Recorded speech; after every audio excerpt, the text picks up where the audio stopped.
Hello दोस्तों, राधे राधे। आज मैं एक मंडप गीत गाने जा रही हूँ। अगर आप सभी को अच्छा लगे तो प्लीज़ लाइक करना, कमेंट करना और मेरे चैनल को सब्सक्राइब करना।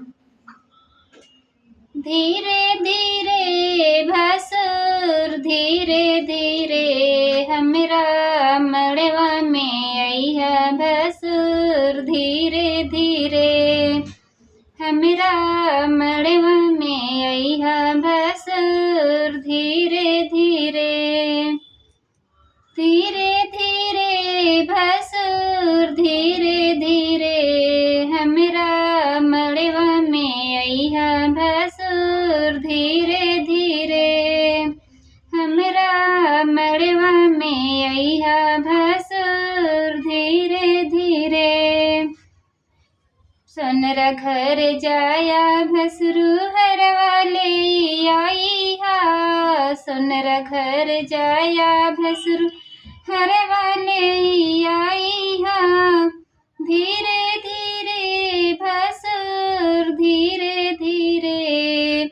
सबके डलवा देखइहा भसुर धीरे धीरे सबके डलवा देखइहा भसुर धीरे धीरे धीरे धीरे भसुर धीरे धीरे हमरा मड़वा में अइहा भसुर धीरे धीरे हमरा मड़वा में अइहा भसुर धीरे धीरे बजजवा घर जाया भसुरु सड़िया ले आइहा बजजवा घर जाया भसुरु चुनरी ले आइहा धीरे धीरे भसुर धीरे धीरे सबके डलवा देखइहा भसुर धीरे धीरे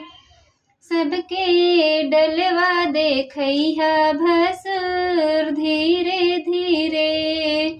धीरे धीरे भसुर धीरे धीरे हमरा मड़वा में अइहा भसुर धीरे धीरे